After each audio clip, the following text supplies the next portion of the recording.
حضرت زبیر رضی اللہ عنہ فرماتے ہیں کہ پیارے رسول صلی اللہ علیہ وسلم نے فرمایا کہ اگلی امتوں کی مہلک بیماری تمہاری طرف چلی آ رہی ہے. اگلی امتوں کی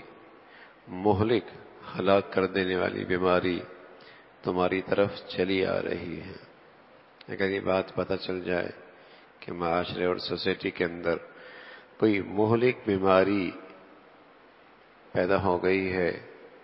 اور وہ اس کے جراثیم دائیں بائیں سے لگ رہے ہیں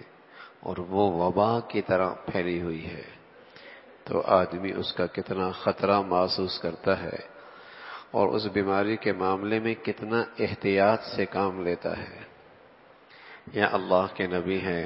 محمد الرسول اللہ ہیں، امام الانبیاء ہیں، سید الرسل ہیں، اللہ کے بعد ہستی ہے تو محمد الرسول اللہ کی ہے، اور آپ کی علم و حکمت کا کوئی مقابلہ اور ثانی کوئی نہیں. آپ علیہ الصلوۃ والسلام فرمانے لگے کہ اگلی امتوں کی مہلک بیماری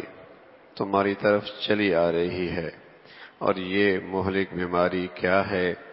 فرمایا حسد اور بغض ہے. حسد اور بغض ہے. یہ مہلک بیماری کیا ہے؟ فرمایا حسد اور بغض ہے. یہ بالکل صفایا کر دینے والی، موڑ دینے والی ہے. پھر اپنا مقصد واضح کرتے ہوئے آپ نے فرمایا میرے اس کہنے کا مطلب یہ نہیں یہ بالوں کو موڑنے والی ہے، بلکہ یہ موڑتی ہے اور بالکل صفایا کر دیتی ہے دین کو، دین کا صفایا کر دیتی ہے اور اسے بالکل صاف کر دیتی. حسد اور بغض. ایک دن اللہ کے نبی صلی اللہ علیہ وسلم نے اپنے پیارے طالب علم سے، جو آپ کی خدمت ایک لمبے عرصے رہ کر آپ کی خدمت بھی کرتا، آپ سے دین بھی سیکھتا، اس سے بڑا پیارے انداز میں خطاب یوں کیا، یا بنیا، اے میرے پیارے بیٹے، ان تقدر ان تصبح وتمسی وليس في قلبك غش لأحد فافعل وذلك من سنتي ومن أحب سنتي فقد أحبني ومن أحبني كان معي في الجنة. اے میرے بیٹے، بلکہ ایسا پیارا لفظ استعمال ابنی بھی نہیں کہا، یا بنی، اے میرے پیارے بیٹے، اور اس سے کہا اے انس بیٹے، اگر تجھ سے یہ ہو سکے تو تیری صبح شام یوں گزرے کہ تیرے دل میں کسی کے لیے حسد، کینہ، بغض، کھوٹ نہ ہو. اگر تیری صبح شام یوں گزرے،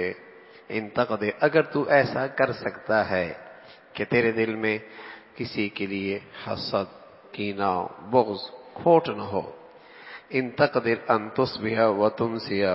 وليس في قلبك غش لأحد فافعل. بیٹے ایسا کر لے، اس لیے کہ میرا طریقہ تو یہی ہے، اور جس نے میرے طریقے سے محبت کی اس نے مجھ سے محبت کی، اور جس نے مجھ سے محبت کی وہ جنت میں میرے ساتھ ہو. یعنی ایک طرف یہ کتنی مہلک بیماری ہے کہ سارے دین کا صفایا کر دیتی ہے، اور کسی خوش نصیب آدمی کی زندگی اس سے محفوظ ہو جائے اور اس کا دل ان گندگیوں سے پاک ہو جائے تو کتنا بڑا مرتبہ ہے کہ اللہ کے نبی نہ صرف اسے جنت کی بشاری دے رہے بلکہ جنت میں اپنی ساتھ رفاقت کی بشارت دے رہے ہیں. جہاں ایک طرف اتنی مہلک بیماری ہے کہ سارا دین کا صفایا،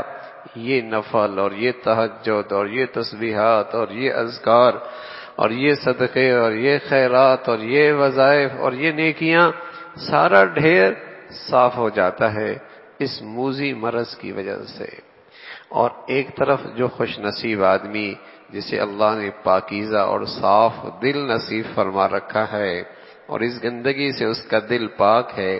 تو کتنا بڑا اعزاز اور کتنی بڑی خوشخبری اور اس کے لیے کتنی بڑی بشارت ہے کہ اللہ کے نبی فرمانے لگے نہ صرف جنتی ہے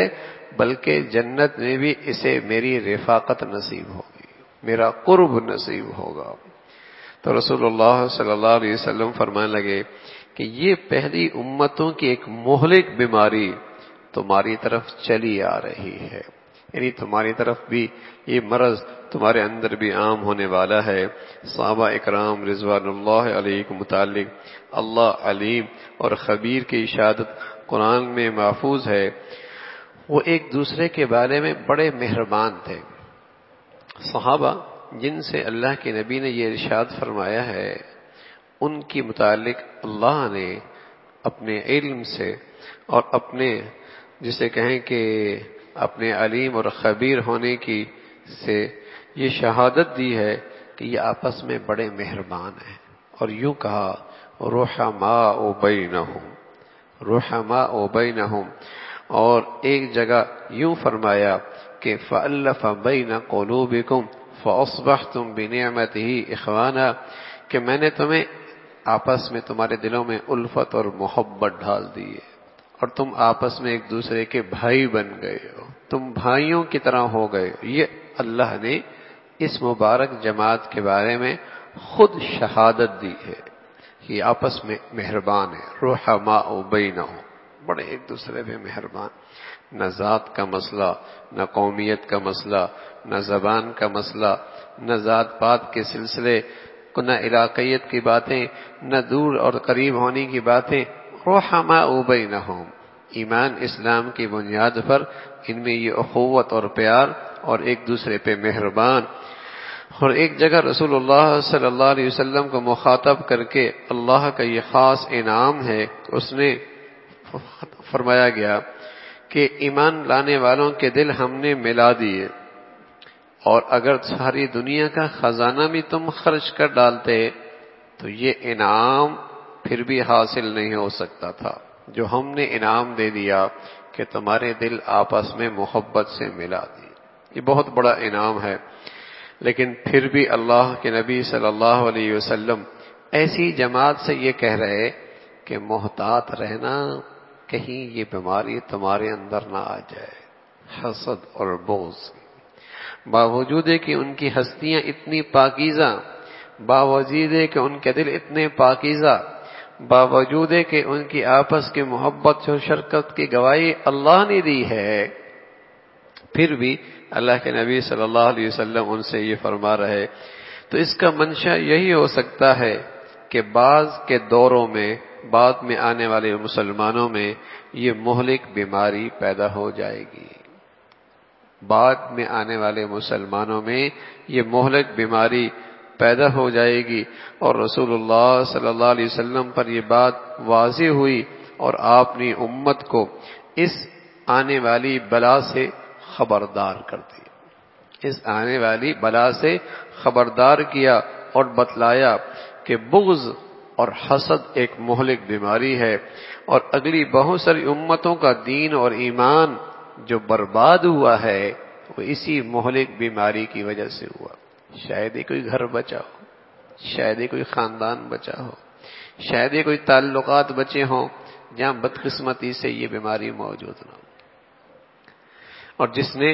گھروں کی برکتیں اور خاندانوں کی محبتیں اور آپس کے تعلقات کو برباد کر کے رکھ دیا۔ حسد ہے، حسد، بغض ہے، بغض۔ پہلے بھی اللہ کے نبی صلی اللہ علیہ وسلم کی باتوں پر عمل بہت ضروری تھا، لیکن خاص طور پہ اس پرفتن دور میں اللہ کے نبی نے جو عمل بتایا، قل هو اللہ، قل اعوذ برب الفلق، قل اعوذ برب الناس، جس میں حاسدین کے حسد کے شر سے بچنے کی حفاظت ہے کہ آدمی اس کے شر سے محفوظ رہے، اس کا بہت اہتمام کرنا چاہیے، اور اس کا اہتمام بچوں پر بھی، بچیوں پر بھی، اپنے لیے بھی، اپنے گھر والوں پر بھی اس کا اہتمام کرنا چاہیے کہ رسول اللہ صلی اللہ علیہ وسلم نے بتایا رات کو سونے سے پہلے یہ تینوں قل تین مرتبہ پڑھ کے اپنے ہاتھوں پہ پھونک لیا کرو، اور پھر اس کو اپنے جسم پہ مل لیا کرو، تاکہ شریر سے اور حاسد سے اور کوئی بھی جادوگر سے اس کے شر سے ہمیشہ محفوظ رہو، ہمیشہ محفوظ رہو گے۔ ومن شر حاسد اذا حسد، اے اللہ ہم آپ کی پناہ چاہتے ہیں حاسد کے حسد سے، جب وہ حشر کرنے پہ آمادہ ہو جائے، اس کے شر سے اللہ حفاظت فرما۔ تو اس کا اہتمام کرنا چاہیے اور خود اپنی زندگی دیکھتی رہنے چاہیے کہیں یہ گندگی اور یہ مہلک بیماری ہماری زندگیوں میں نہ آنے پائے. اللہ ہمیں اس سے محفوظ فرمائے. الحمد للہ رب العالمین والصلاة والسلام علی سیدنا محمد وعلى آلہ واصحابہ اجمعین. اللہم لک الحمد کلو ولک الشکر کلو. اللہم لک الحمد کلو ولک الشکر کلو.